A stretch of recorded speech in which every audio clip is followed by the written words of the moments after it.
मौसम कितना सुहाना है, ये आप देखें। बारिश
श्वास को देखने से पहले अपने शरीर के सभी अंगों को देख लें, कौन सी अंग क्या काम कर रहा है, कहाँ दर्द, खिंचाव, तनाव, दबाव, खुजली, मच्छर बैठा है, जो कुछ भी हो रहा है उसे एक बार देख लें। उसके बाद तब श्वास को देखें। श्वास को देखते देखते श्वास पे सवार हो जाए। श्वास अपने आप चलेगा, आपको महसूस भी नहीं होगा। शरीर में कहाँ पर क्या पहले हो रहा था वो भी अनुभव नहीं होगा। चित्त यानी मन एकदम अपनी श्वास में तल्लीन हो जाए।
आदमी सोने के लिए जाता है साहब, तो कुछ देर एकदम शांति बना लेता है और अपने सांस पर मतलब ऐसा ध्यान तो देता नहीं है, लेकिन सांस ले करके धीरे धीरे धीरे नींद आ जाती है। ये तो प्रक्रिया आप पहले से ही याद निकाल, लेकिन नींद में चला जाता है। और इसमें जो है मतलब धीरे धीरे अपने मतलब शांति में चला जाता है, तो फिर नींद में से चला जाएगा साहब। शांत हो जाने के बाद नींद भी आ जाएगी, नहीं आनी चाहिए। कई वीडियो में मैंने बताया है ना जी कि जो नींद अवस्था है जी, ये उपनिषद हमारा बताया वही अपनी अवस्था है, वो अपनी अवस्था है। लेकिन ये है कि एक अवस्था जैसे अभी तक के जो आपने 642 दिन के पहले भी ये अवस्था आपकी आती थी। जी 612 दिन के पहले भी अवस्था आती थी। जी, लेकिन उसमें आपको कोई जानकारी नहीं, जानकारी नहीं थी कि क्या चीज़ है। ज्ञान का मतलब जानकारी। वह प्रैक्टिकल हम लोग डेली करते हैं डेली करते हैं, प्रतिदिन प्रतिजीव करता है, लेकिन गैर जानकारी में कोई भी काम आप जैसे बिटिया ब्याह करना है, गैर जानकारी, तो जब जानकारी में करते हैं, बिटिया का ब्याह का मतलब बहुत बड़ी बात, छोटी मोटी बात नहीं है। तो जब बिटिया का ब्याह करते हैं तो जब हम जानकारी में जब करते हैं तो हर चीज़ तहकीकात करते हैं ना, अपने अनुकूल देखते हैं। और जब अपने अनुकूल हम देख करके लड़का, उसके माता पिता, उसके परिवार सदस्य, उसके आय का स्रोत, यानी हमारी बेटी प्रतिदिन उन्हीं के यहाँ रहेगी, दोनों टाइम भोजन करना है, वस्त्र भी लेना है, और ठंडी गर्मी से बचने के लिए मकान भी ज़रूरत है। हर चीज़ को देख कर जानकर तहकीकात करके ना हम अपनी बेटी को देते हैं वहाँ। और वही बेटी जब हमारा 1-2 साल बीत जाता है उनके यहाँ रहने पे, तो पहली बात तो साल भर तक तो मन में कुछ ना कुछ रहता है, लेकिन जब 1-2 साल हो गए, 2 बच्चे हो गए, ठीक है, उसके बाद मन निश्चिंत हो जाता है कि नहीं? एकदम निश्चिंत हो जाता है, किसी प्रकार का कोई शंका रह जाता है? तो हमारी मनोवृत्तियाँ अपने आप से शादी करनी है, अपनी ही मनोवृत्ति का अपने ही आप से इसकी शादी करनी है। तो शादी जब किया जाता है तो बिना देखे करेंगे? देख के करेंगे। तो जब देख के करेंगे तो अब ये जो वृत्ति आपकी बन रही है, क्या इसके बारे में पहले आपको जानकारी था? कुछ नहीं जानकारी। बोलिए। अब तो अवसर महसूस हो रहा है कि मतलब सांस देखते देखते आदमी सो जाता था, तो बहुत पहले ही करता था। नहीं तो सांस को कहाँ देखते थे? नहीं सांस तो नहीं देखते थे, मतलब वो विचार देखते थे। जैसे सुबह से शाम तक आप सुबह उठे, आपको बता रहा हूँ क्या देखते थे। शाम की बता रहे हैं साहब, जैसे शाम को आदमी खाना ना खाने, मैं क्या कह रहा हूँ, मैं बता रहा हूँ। सुबह उठते थे, सुबह उठने के बाद आपको मालूम है कि मुझे सांस को देखना है? नहीं, कुछ नहीं मालूम था ना। तो जो करते थे, और सोते भी नहीं मालूम था। पहले बता सुन लीजिए ना, जब आप उठते हैं वहाँ से लेकर के तब शाम तक आइए ना, तो जो कुछ आप करते हैं उसी को मैं मान के करते हैं। क्या करते हैं? मैं कर रहा हूँ, मैं कर रहा हूँ, मैं मेरे द्वारा हो रहा है, मैंने ये काम किया, मैंने इनसे मिला, मैंने इनसे किया, तरह तरह की बातें सब आप मैं मान के करते थे। तो सुबह से शाम तक सारे काम आप करते थे। तो शाम को सोने से पहले सभी परिवार के सदस्यों से मिलना, बातचीत करना, भोजन साथ साथ करना। जब बिस्तर पे आप जाते हैं तो बिस्तर पर लेटने के बाद आपकी सुबह से लेकर के शाम तक की सारी मनोवृत्तियां आपके सामने आती हैं। सारी मनोवृत्तियां आपके सामने आती हैं, तो उसमें से एक चीज़ें मन में रख करके सोया जाता है। क्या? जो काम बाधित है, जो काम पूरा नहीं हुआ है, जो मैं नहीं कर पाया, उसी को लेकर के मन में बना के कि सुबह उठेंगे तो ये काम कर लेंगे, कल ये काम पूरा कर लेंगे। ये बात को लेकर के सोते थे। श्वास को देखना, ज्योति देखना, बिंदु देखना, त्राटक मुद्रा करना, वासना को देखना, ये सब कहाँ था? मन में नहीं था। अब जब से आपको 641 दिन से मैंने दिखा, 42 दिन के पहले से शुरू किया था, वहाँ से लेकर के देखिए मैंने कोई काम नहीं करा ऐसा जिससे कि आपकी मनोवृत्तियाँ उसमें उलझे, जो कि योग के 8 अंग हैं।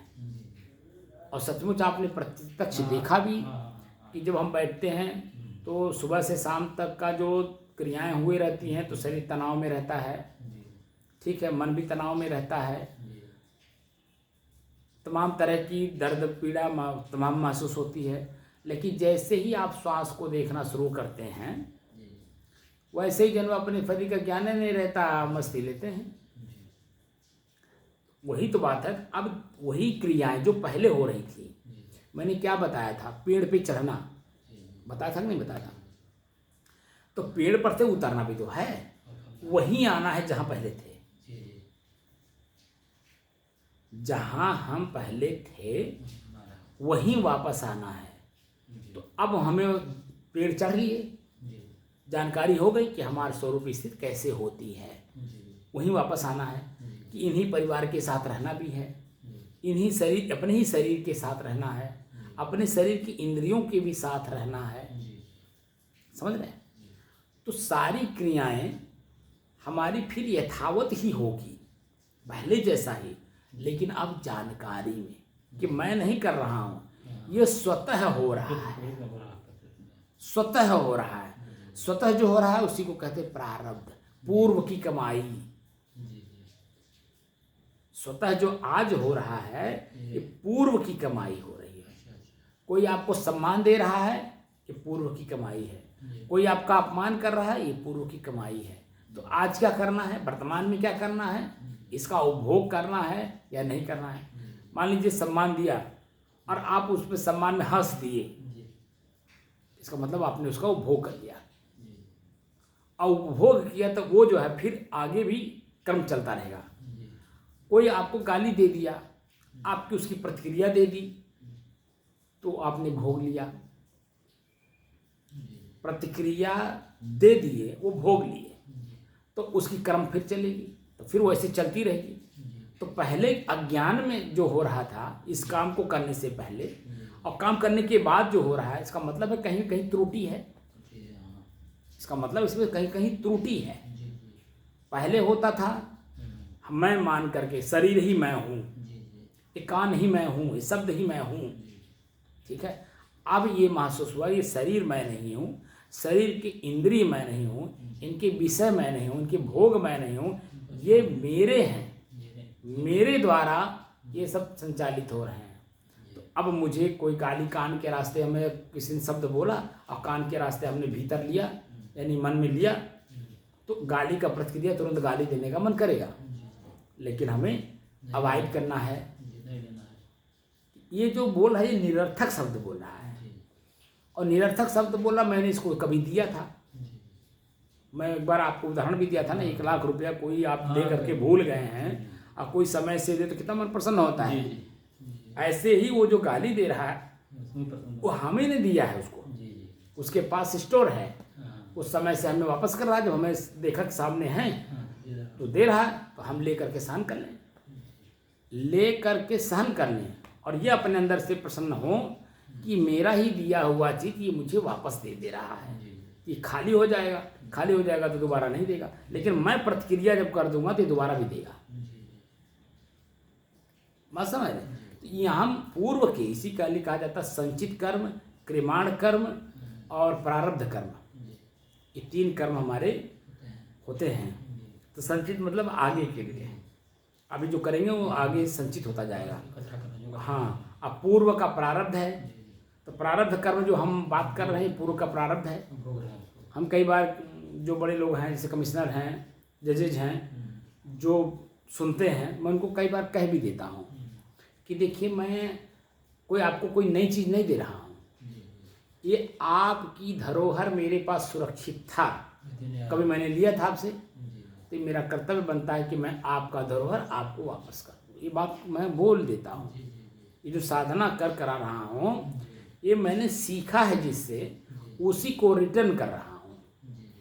जैसे ये भी आपका भी जो मैं कभी लिया हूँ, कोई न कोई चीज़ें मैं भी आपका लिया हूँ, तो इसलिए जब मैं आपको रिटर्न कर रहा हूँ। हम लेने के लिए आ रहे हैं, हैं? हम लेने के लिए आ भी रहे हैं, आप लेने के लिए आ भी रहे हैं, तो जितना देखिए आप पा रहे हैं उसमें कोई जो में देखिए कई तनाव है, कहीं कोई तनाव नहीं है, क्योंकि आप ही का दिया हुआ शब्द मैं आपको वापस कर दे रहा, लेकिन आप भूल गए थे। आपके पास वो चीज़ है कि आप खुद भूल गए थे, मैं आपको वापस करा दिया। अब आपको जब जानकारी हो रही है उसका उपभोग करेंगे तो आगे आपकी मनोवृत्तियाँ बढ़ जाएंगी, इसी में आपका इजाफा हो जाएगा। और अगर आप नहीं करेंगे तो आपने मुझे दिया था, मेरे पास रखा था धरोहर के रूप में, मैंने आपको वापस कर दिया, आप उसका जैसा मर्जी वैसा उपयोग करिए। ये तो मेरा कर्तव्य है, आपको मैंने वापस कर दिया। और मैं स्वयं जिन जिन लोगों से लेकर के अपने आप को धनवान बना हूँ, ज्ञानवान बना हूँ, चरित्रवान बना हूँ, आचरण संपन्न हुआ हूँ, कथनी करनी रहनी एक किया हूँ, अब मेरा कर्तव्य कि उनकी चीज़ें उन्हें वापस कर दें। बात समझ रहे हैं? तो क्योंकि पहले था तो हमको मिला, हम जब आप लोगों को वापस कर देंगे तो रहेगा, तो और भी लोगों को मिलता रहेगा।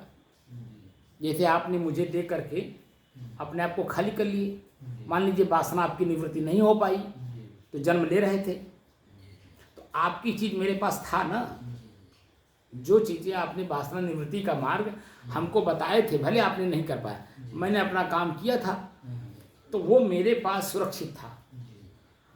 आप जन्म ले रहे हैं, वासना निवृत्ति का मार्ग भले आप पढ़े थे, जाने थे, जो भी किए थे, लेकिन उसका प्रयोग नहीं किए, इसीलिए अभी तक आप जन्म ले रहे हैं।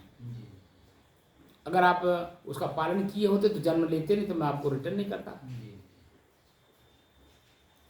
तो जो आपका धरोहर मेरे पास था मैंने आपको वापस कर दिया और वापस कर भी रहा हूँ। जब तक हमारा आपका लेन देन पूर्व का है तब तक आप आएंगे, कोई व्यवधान नहीं आएगा। 641-42 दिन तक ठंडी गर्मी बरसात हर चीज़ को सुबह शाम देख करके आप आ रहे हैं, ठीक। अब तब तक आप आएंगे जब तक आपका वो चीज़ें मेरे पास है, आपने मुझे सत्संग के माध्यम से दे रखा है। तो एक शब्द का जैसे 1 रुपये का सूद ब्याज सहित कितना होता है? 1 रुपया 10 पैसा। 100 रुपये का 110 रुपया, 1000 का 111 रुपया। तो जो 10% आपका बढ़ोतरी है वो मेरे पास है, सुरक्षित रखा है, वो मैं उसको भी वापस कर रहा हूँ। जब पूरा हो जाएगा, खाता खाली हो जाएगा, मेरे पास जो था आपका मेरे पास से खाली हो गया, आपके पास वापस हो गया, आपका धरोहर आपको सुरक्षित मिल गया। बैंक क्या करता है? आपका पैसा सुरक्षित रखता है और आप ही के पैसे से अपने भी कमाई करता है और उसी पैसे से जन्म फिर आपको वापस कर देता। आपको पूरी की ज़रूरत है, खाता क्लोज कर दीजिए, पूरा पैसा ले जाइए। वही मेरा भी है, मैं भी आपका बैंक आपका पैसे से मैं धनवान था, आप अपना पैसा वापस ले लेंगे, मैं खाली हो जाऊंगा, आप अपना क्लोज कर लीजिए। लेकिन मैं जो उस पैसे से कमा करके, जैसे बैंक क्या करता है, आप ही के पैसे से पैसे कमाता है, तो उससे जो कमाया हुआ है उससे वो बैंक थोड़ी बंद हो जाएगा, बैंक चलता ही रहेगा। वैसे मेरे अंदर में जो है, जैसे मैंने बहुतों को दिया, जैसे प्रत्यक्षम किम प्रमाण, अनिल कुमार सागर 3 साल थे यहाँ कमिश्नर, और मैं लगातार बीच में जब वो नहीं रहते थे, छुट्टी चले जाते थे या कहीं जाते थे तो नहीं जाता था, बाकी जितना दिन वो रहे हैं शाम के टाइम उनको जाके सिखाता था। तो उनका जितना था मेरे पास उनको मैंने वापस कर दिया।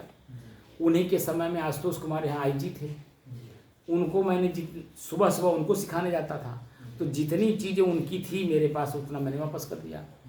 तो अब जब उनका वापस हो गया, पूरा वो खाता क्लोज हो गया, अब मैं उनको देखिए लखनऊ में है दोनों जगह, मैंने नहीं जा रहा उनको देने। अब आगे वो जो करेंगे वो उनका विषय है, मेरे पास जो था मैंने वापस कर दिया। मैं एकदम रिलैक्स हूँ। क्या हूँ मैं? एकदम रिलैक्स हूँ कि उनका धन उनको वापस कर दिया। इसी जगह पे बहुत लोग आते हैं, तो जिनका मेरे पास रहेगा वही तो आएगा, वही तो संबंध बनेगा। जिनका मेरे पास नहीं होगा कोई सामान, तो उनका हमारा संबंध नहीं बनेगा। तो ये जो स्थिति बनी हुई है, ये पूर्व के कर्मों के अनुसार बनी हुई है। आज समझ में आ रही है। यही जब बहुत सारे लोग हैं, देखिए कहीं कुछ बात समझ में आता है, क्योंकि उन्होंने संसार को अंदर घुसा लिया। मेरा घर, मेरा खेत, मेरा बारी, मेरा नौकरी, मेरा ये, मेरा वो, मेरा सब मेरा मेरा मेरा मेरा करके अंदर घुसा लिया। तो अब मेरा मेरा करके अंदर घुसा लिए तो वृत्तियाँ चंचल हो गई। क्या ये बातें अच्छी लगती किसी को? जब मैं ये प्रश्न पूछता हूँ ये शरीर मैं हूँ कि मेरा है, तो तुरंत कहते का महाराज आए लहली हैं अपन बात के हल्का करे और आप जो ठोर माथे पूछा लादती हो। ऐसे ऐसे शब्द मिलते हैं सुनने को, जो कि मैं उसी को उसी के बातों के द्वारा उसी को हल्का करना चाह रहा हूँ। क्योंकि ये शरीर मैं नहीं हूँ, मकान मैं नहीं हूँ, मकान मेरा है। तो जब मकान मेरा है तो मैं इसका मालिक ना हुआ, तो इसकी सुरक्षा करना किसका काम है? अब आपको ये बात समझ में आ रहा होगा कि शरीर मेरा है, इंद्रियां मेरी हैं, इनके विषय मेरे, इनके भोग मेरे हैं। भूख लगेगा, ये भी तो इंद्रिय का ही है, स्वाद भूख लगेगा। शरीर का एक रोग है कि नहीं, भूख। तो भोजन कितना देना है? क्या पहले जैसे ठूस के खाना है? हल्का रखना है, उतना देना है जितने से हमारा शरीर चल जाए, है ना। अब ये ज्ञान हुआ कि नहीं? 4 रोटी का भूख है, सावधानी बरतेंगे 3 रोटी खाएंगे, कोशिश करेंगे हम 2.5 रोटी खाएं। वो बात मैं नहीं कह रहा हूँ। जैसे अब जो आप अभी बड़े गट्स के साथ कह रहे हैं, तो ये पहले नहीं था। अब आपको खुद एहसास हो रहा है कि जब मैं भोजन जितना ही कम करूँगा मेरा शरीर हल्का रहेगा। अब मुझे बैठने में, रात में भी आप बैठते हैं तो कहीं आलस से निद्रा जमुआई आती है? नहीं आती है। तो वो जब ठूस के खा लेंगे तो आलस से निद्रा जमुआई आएगी। तो आप मेहनत कहाँ करेंगे, यानी अपनी साधना कहाँ करेंगे कि मैं शरीर नहीं हूँ, शरीर मेरा है, ये मेरे अधीन होना चाहिए, मैं इसके अधीन हो गया हूँ। ये कहाँ ज्ञान था? लेकिन अब धीरे धीरे उसकी तरफ बढ़ रहा है। तो आँख से देखना है, कितना देखना है? उतना देखेंगे जितने से काम चल जाए। कान से उतना सुनेंगे जितना से काम चल जाए। पैर से उतने चलेंगे जितने से मेरे काम हो जाए। हाथ से वही देंगे लेंगे जितने से हमारा काम हो जाए, सामने वाले का काम हो जाए। तो ये स्थितियाँ सामान्य हो रही कि नहीं? पहले भी यही काम हो रहा था, लेकिन पहले सावधानी नहीं थी क्योंकि ज्ञान नहीं था। अब ज्ञान हुआ तो सावधानी आ गई।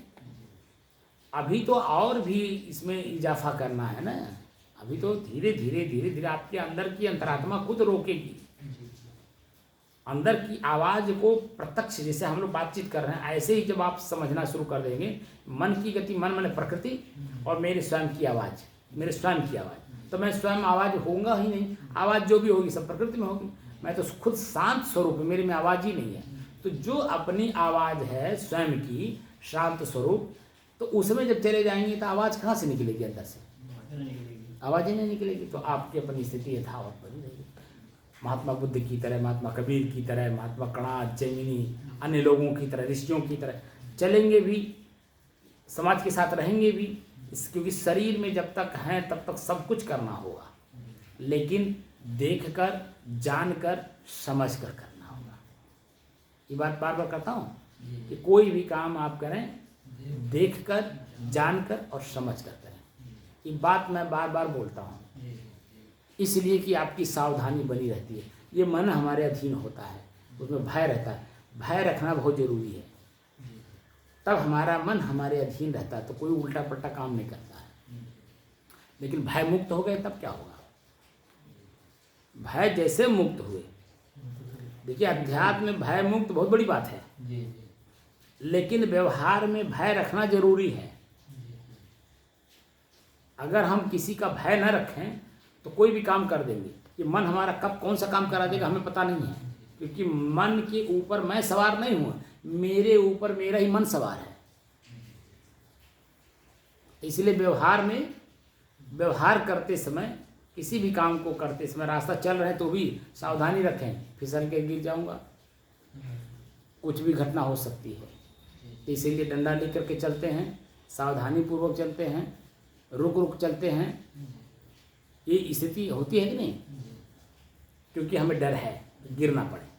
क्योंकि अब ये अवस्था 77 साल की अवस्था में खून का सर्कुलेशन, और जो भी मान लीजिए गिर गए, हड्डी टूट गई तो हड्डी जोड़ने में टाइम लग जाएगा, क्योंकि जवानी नहीं है। क्योंकि जो शरीर की संरचनाएं हैं वो कमज़ोर होती हैं, और कमज़ोर होने के कारण इस जवानी में हाथ पैर टूटता है तो 40 दिन तक जो बैलेंस हो जाता है, मालूम ही नहीं पड़ता उसके बाद।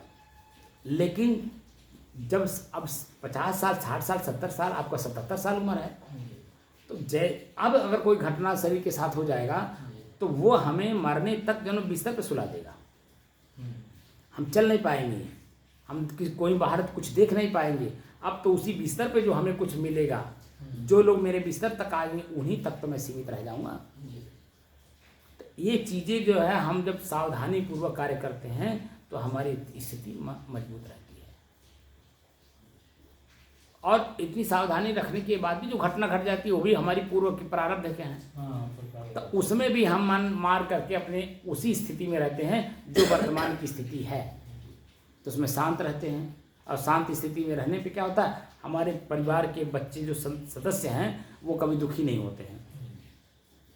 लेकिन अगर हम मनोवृत्तियों को अपने बस समेटे नहीं हैं तो मैंने बहुत घटना देखा है, लोग बिस्तर पे पड़े जरूर हैं, गाली देते रहते हैं, दुत्कारते रहते हैं, फटकारते रहते हैं, आप शब्दों का झड़ी लगाते हैं, तो वही परिवार जो आपकी सेवा कर रहा है, टट्टी पेशाब उठा रहा है, भोजन दे रहा है, आपके कपड़े धो रहा है, आपका बिस्तर बदल रहा है, आपकी करवट बदल रहा है, वही दुखी हो जाता है।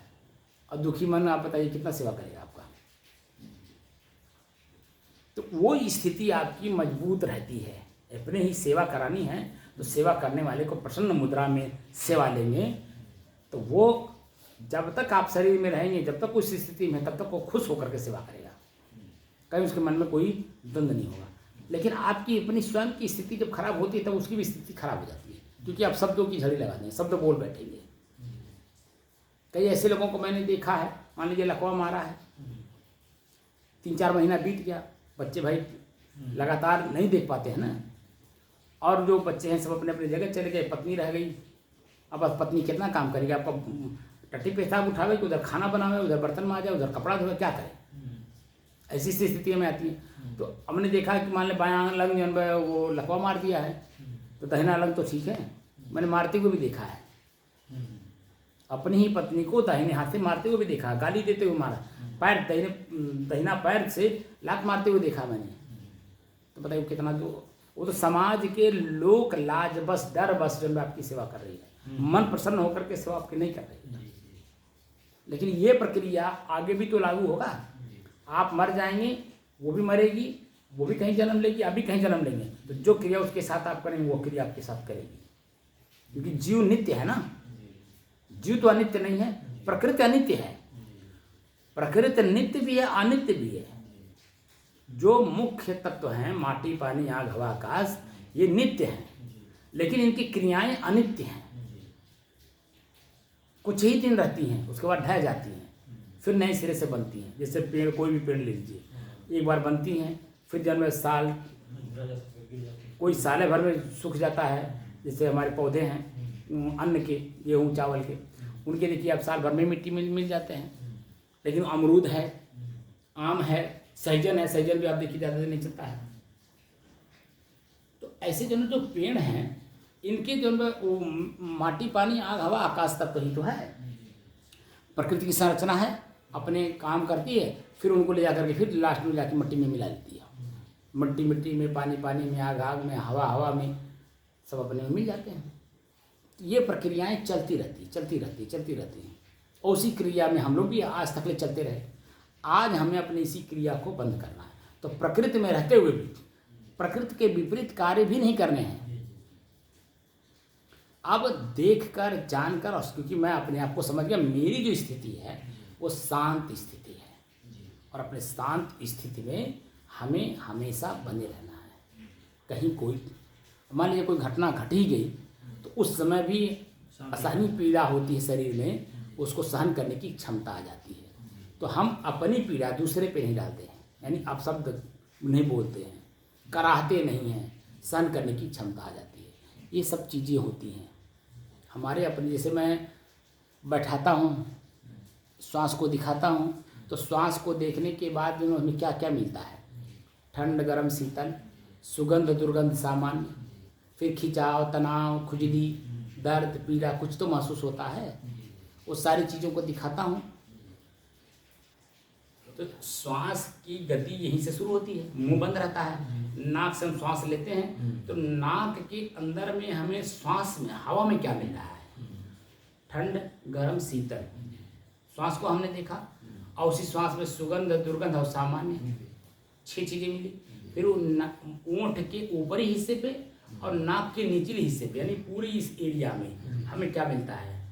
यहाँ देखिए, जब हवा नहीं चलता है तो ये गीला गीला लगता है, यानी पसीना हो जाता है तो गीला गीला लगता है, और ज़्यादा पसीना होता तो नीचे टपकने भी लगता है। फिर अगर मान लीजिए पसीना नहीं हुआ, हवा चल रहा है, यहाँ ये खिंचाव भी करने लगता है, क्योंकि ये सूख जाता है। तो सूखने के कारण जन्म ये खिंचाव पैदा करता है, यहाँ खुजली भी होती है, तनाव भी देता है, ठीक है, दर्द भी होने लगता है। नाक के भीतरी अंदर में भी जब जैसे कोई दुर्गंध आ गया तो अंदर जा कर के छींक जो आती है, आप देखेंगे कड़वापन लगता है, ठीक है। तो वह स्थिति भी सामान्य बनाने में हम कामयाब होते हैं जब उसको देखते हैं। तब लगातार हम उसी को देखते रहें तो छींक आ जाएगी, छींक आप कर लेंगे, लेकिन उसको दोबारा संभाल लेंगे, समझ रहे हैं। तो इस सब चीज़ों को क्यों दिखाया जाता है?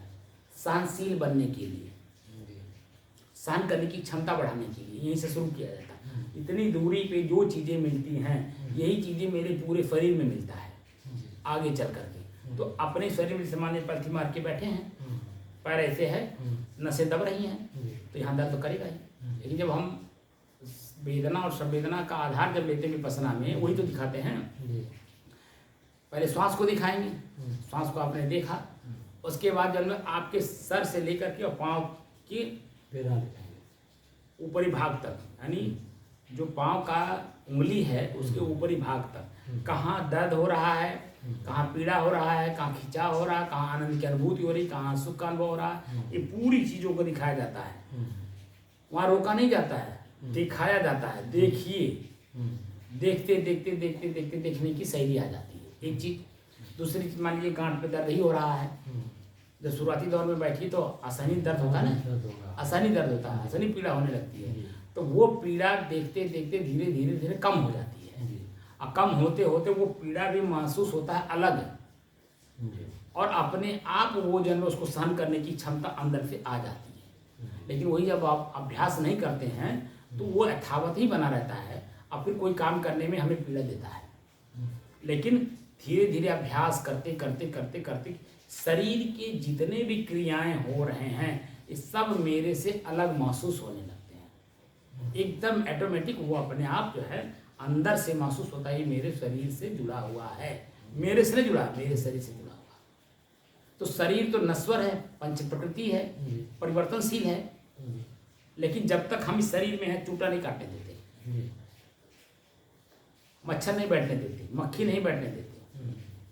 लेकिन जब हम नहीं रहते इसमें तो यही शरीर जब चिता पे ले जा करके दहकती हुई आग में ले जा करके इसको राख कर दिया जाता है। तब उस समय में कहाँ इसमें पीड़ा हो रही है, क्योंकि मैं इसमें हूँ नहीं। ये शरीर की सुरक्षा करना अपना काम नहीं है। मैं क्या कह रहा हूँ, मेरा काम। तो जब एक तो पहले अज्ञानी दशा में हम मैं मान के काम करते हैं, लेकिन ज्ञान दशा में तो सुरक्षा आप इसी मकान में हैं, तो क्या मकान को गिरने देंगे? तो यहाँ पे प्रश्न कहाँ आ गया? जैसे जो में जब तक प्रारब्ध है तब तक तो शरीर में रहेंगे ना। तो पहले तो अज्ञान दशा था, मैं मानते थे यही सब कुछ है, लेकिन अब ये सब कुछ नहीं है, इसके अंदर कुछ है, ये कुछ नहीं है, इसके अंदर कुछ है। वो अंदर मैं हूँ, वो अंदर जो है वो मैं हूँ, और वो मैं जो है शांत स्वरूप है।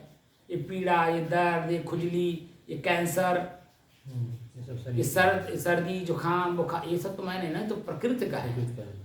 ये ज्ञान हो जाता है तो उसको सहन करने की क्षमता होती है। छटपटाहट नहीं होता, कहने का मतलब एक होता है छटपटाता है व्यक्ति, क्योंकि शरीर को मैं माना, तो शरीर में जो क्रियाएं होती है उसमें छटपटाएगा। लेकिन शरीर मेरा है, मैं शरीर नहीं हूँ, तो मेरे से अलग है, इसमें जो कुछ होगा उसमें छटपटाहट नहीं होगी, कराहेगा नहीं। मैं आपसे बताया था ना एक बार कि बम्बई में एक हॉस्पिटल में दोपहर में मैं पहुंच गया किसी के साथ, तो दोपहर में वहाँ किसी भी मरीज के, जो मरीज वहाँ भर्ती रहते हैं, उनके किसी भी सदस्य से उनको मिलने नहीं दिया जाता है। मिलने के लिए सिर्फ 2 घंटे का समय मिलता है, 4 बजे से 6 बजे का वहाँ, ठीक। तो हम किसी ने हमको अपने साथ ले गए, तो जब गेट के रास्ते घुसे तो जब जाने नहीं दिया, तो उसने क्या दिमाग लगाया कि वो दीवार फाड़ गया, कहीं देखा कि दीवार हल्की है और दीवार फाँक करके अंदर घुस गया। तो जहाँ दीवार कूदा था वहाँ से लेकर के और जिस वार्ड में इनके अपने मरीज थे उनके पास जाने तक कई कमरे जो है, कई हाल जिसमें मरीज रहते हैं उसको क्रॉस करना था, तब वहाँ पहुँचते। तो पहले ही जैसे हम अपने तो कूद गया, हमको भी कूदा, पहले हमको कूदाया फिर अपने भी कूद गया, क्योंकि वो लंबा था मैं छोटा था। हमको कूदा दिया और अपने बाद में कूदा, तो अब लेकर के चलने लगा। तो जैसे ही पहले कमरे में हम लोग घुसे, वो तो अपने आगे आगे चल रहा, मुझे पीछे पीछे जाना था। वो आगे आगे जा रहा, मैं पीछे पीछे देखते हुए जा रहा, क्योंकि बचपना था, चंचल था। तो देखते हुए जा रहा हूँ तो एक व्यक्ति बिस्तर पर लेटा हुआ है, उसके पुट्ठे पर, ठीक, इतना बड़ा पूरा फोड़ा हुआ है, पूरा बड़ा सा फोड़ा हुआ है, और उसमें कीड़े बजा रहे हैं, ये जो सफ़ेद सफ़ेद कीड़े होते हैं छोटे छोटे, वो उसमें बजा रहे हैं। लेकिन फिर भी वो हंस रहा है।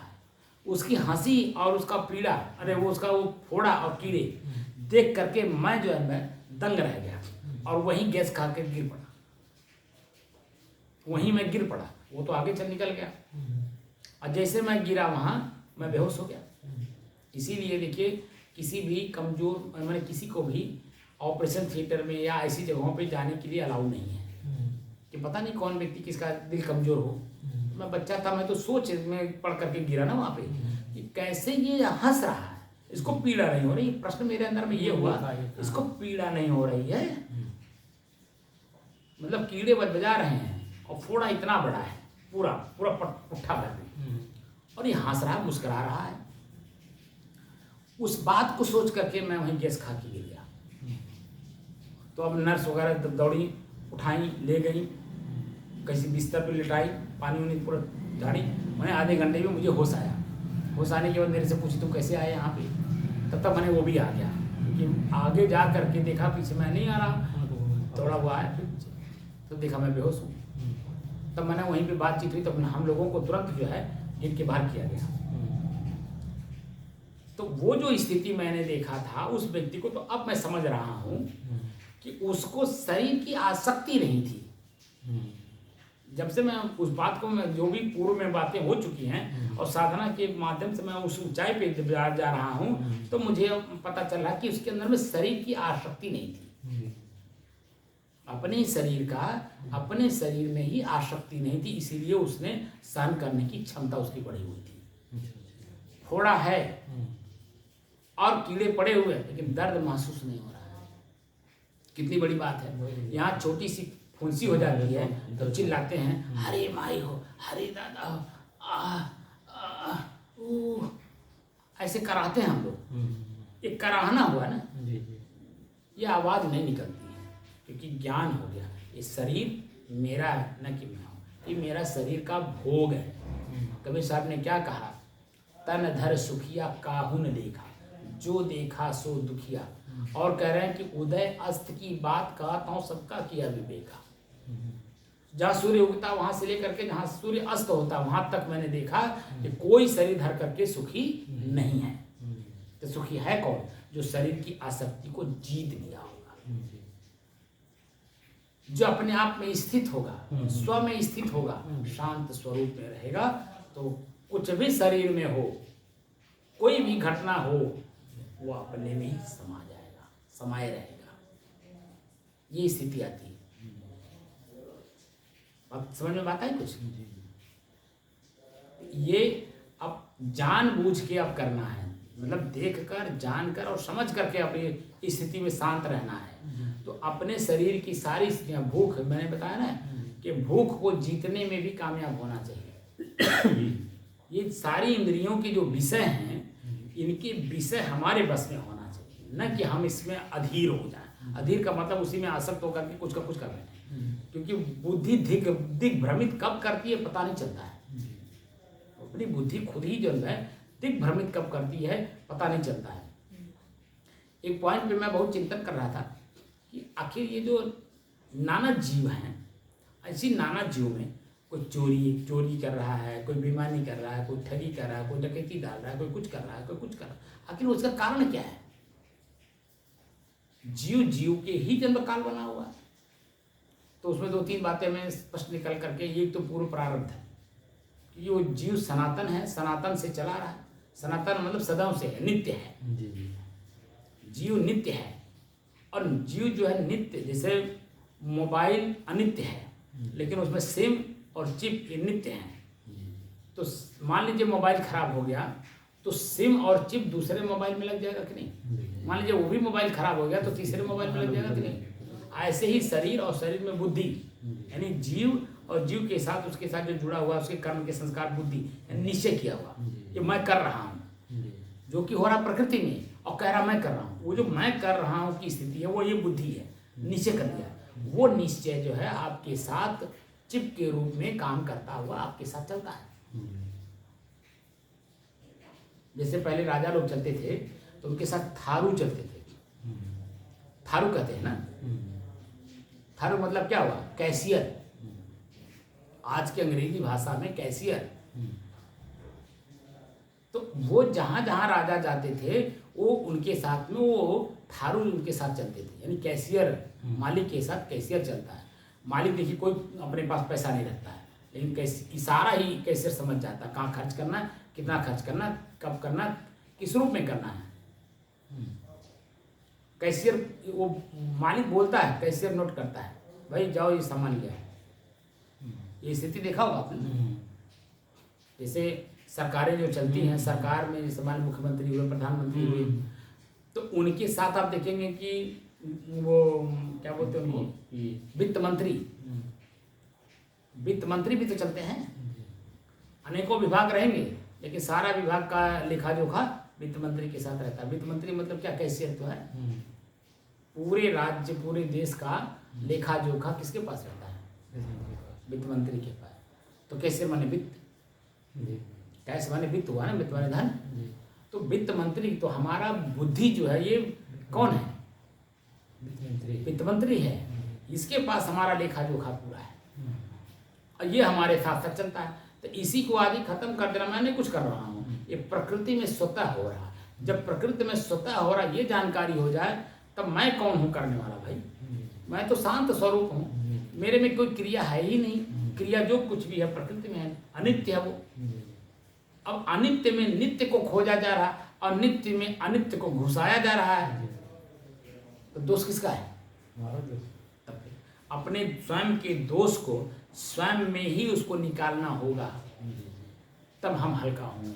जैसे हमने कर्जा लिया है तो कर्जा जब तक हमारे पास है तब तक हम दबा दबा महसूस करते हैं, लेकिन कर्ज दे देते हैं तो हल्का हल्का। उस समय में मान लीजिए आपने 1 लाख रुपए कर्जा लिया तो बहुत बड़ी रकम हो गई। तो जब तक कोई 1 लाख रुपया आप दे नहीं लेते हैं, एक एक पाई दे नहीं लेते हैं, आप देखिए दबे दबे से महसूस करते हैं नहीं? पढ़ना नहीं चाहते, उसके सामने नहीं पढ़ना चाहते, मांगने बैठे कब न मांग ले, रख दे जाने के उनको दिए, ना मांगे तो कभी अपने मन में गए, तब अपने मन में वो बातें हमेशा आती रहेगी, भले वो ना कुछ कहें। ठीक है, वो समझदार हैं, भाई होगा तभी दे देगा। वो जान रहे हैं आपके स्वभाव को, आपके आय को, आपके कर्म को, सब कुछ को जान रहे हैं। इसीलिए वो जो है क्या करते हैं, अपनी क्रियाएं को रोके रहते हैं। और जब आप दे लेते हैं तो कितना हल्का महसूस होता है। उस समय में आपकी स्थिति कैसी होती है बताइए? क्या उसका वर्णन आप किसी से कर पाएंगे? वो तो स्वतः अनुभव की चीज़ है। ऐसे हमारे आँख का देखा हुआ रूप, कान का सुना हुआ शब्द, जीभ से लिया हुआ स्वाद, नाक से लिया हुआ सुगंध दुर्गंध, लिंग से भोगा हुआ विषय, तो जिस इंद्रिय का जो विषय हमने ले रखा है उसे लौटाना भी तो पड़ेगा, हैं? तो वही तो क्रम चल रहा है। तो क्रम को आज ही तोड़ना होगा, आज ही क्रम को तोड़ना होगा। तो तोड़ने के लिए जानकारी रख करके तोड़ेंगे, जान कर और समझ कर और देख कर उसको तोड़ेंगे, तब जा कर के हल्का होंगे। और हल्का जिस दिन हो गए उस दिन पूछना क्या। वही तो मेरी अपनी स्थिति थी, उसी को कहते हैं निर्भय। अभयम सत्व संशुद्धि, ज्ञान योग व्यवस्थित। ज्ञान को योग के द्वारा, या यूँ कहें कि योग को ज्ञान के द्वारा, योग माने जुड़ना होता है, अपने स्वयं के साथ जुड़ना, यानी ज्ञान से अपने आप से जुड़ना है। ज्ञान योग व्यवस्थित है। जब ज्ञान योग को ज्ञान के द्वारा सुव्यवस्थित ढंग से प्रयोग किया जाता है तब मन निर्भय होता है। जैसे आपने किसी का कर्जा लिया काम कर लिया और वापस कर दिया, तो निर्भय हो गए कि नहीं? कहीं उसको आप निर्भीक होकर के चलेंगे, सामने मिल जाए तो बाबू भैया नमस्ते कर लेंगे, लेकिन मन में कोई पाप रहेगा? कोई मन में कल्पना होगी? किसी प्रकार का मन में कोई द्वंद्व चलेगा? क्योंकि आपने दे लिया तो दे दिया, तो हल्के रहे, निर्भीक होकर चलेंगे। लेकिन जब तक नहीं दिए रहेंगे तब तो भय रहेगा कि नहीं रहेगा? भय मन में रहेगा, सामने ना पड़ जाए। अगर सामने आपकी आंख पड़ गई, उनकी नज़र, आपकी नज़र उनके शरीर पे पड़ गई और उनकी नज़र भले आपके शरीर पे ना पड़े, आप देखिए तुरंत ही वो अपने शरीर को बदल लेते हैं। यानी रास्ता सीधे जाना है तो गली में घुस जाते हैं, घूम के जाएंगे या रुक जाएंगे वहीं, ऐसे महसूस कराएंगे मैंने उनको देखा ही नहीं है। अंदर से मालूम तो हो रहा है ना, ये तो मुझे मालूम है मैंने उनको देखा है, मैं कैसे चल रहा हूँ, उनको नहीं मालूम। लेकिन मान लीजिए नज़र में नज़र मिल गई, अब आप जब गली में घुसे तो उनको भी अनुभव हो जाता है, देखो उनको देखकर बगलिया रहा है। तब उनके अंदर में जो आपके प्रति अच्छी भावना थी वही बुरी हो जाएगी। तो आपकी अपनी स्वतः की जो मनोवृत्ति रहती है, वही मनोवृत्ति आपके साथ छल कर रही है, आपके साथ ईमानदारी कर रही है, आपके साथ कपट कर रही है, आपको कैसे मालूम? क्योंकि अपने शांत स्वरूप को, अपनी निर्भयता को आपको पता नहीं है, इसलिए ये सारी चीज़ें आपके साथ कब हो रही हैं आपको खुद नहीं पता। लेकिन अब जो भी चीज़ें जैसे जैसे जहाँ जहाँ जिस रूप में दिए हैं, वही व्यक्ति आपके परिवार का हिस्सा बनता है, वही आपके मित्र बनता है, वही आपके नात बात बनता है,